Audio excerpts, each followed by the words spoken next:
আসসালামু আলাইকুম। আলামিন কৃষি ইউটিউব চ্যানেলের পক্ষ থেকে সবাইকে জানাই শুভেচ্ছা। গত কিছুদিন আগে একটা ভিডিও দিয়েছিলাম যেখানে আমি বর্ষাকালীন ধুন্দুল চাষ করেছিলাম, যার বীজ লাগিয়েছিলাম। আল্লাহর রহমতে সেই বীজগুলোয় যে অঙ্কুরোদ্গম হয়েছে বর্তমান গাছের অবস্থা, এবং আমি এই ধুন্দুলের জমিতে সাথী ফসল হিসেবে শশা দিয়েছি, শশাও জ্বালিয়েছে। আপনারা দেখতে পাচ্ছেন এই যে শশা। তো আজকে আসলাম প্রথম স্প্রে করার জন্য বর্ষাকালীন ধুন্দুল এবং শশার জমিতে। তো আমি আজকে প্রথম স্প্রেতে কী দিচ্ছি আপনাদের সাথে একটু শেয়ার করতেছি। আমি ছত্রাকনাশক হিসেবে এখানে দিচ্ছি গোল্ডাজিম। আপনারা দেখতে পাচ্ছেন গোল্ডাজিম 500 SC।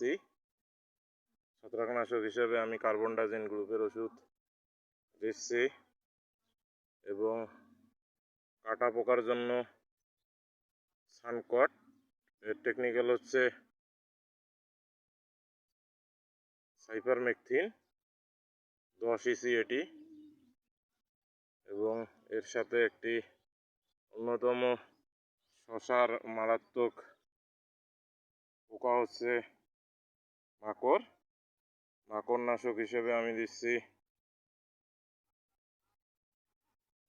সিনজেন্টা কোম্পানির ভার্টিম্যাক।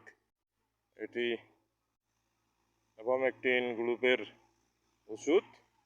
তো আমি এই শশাতে কী স্প্রে করি আপনাদের সাথে তুলে ধরবো ইনশাআল্লাহ।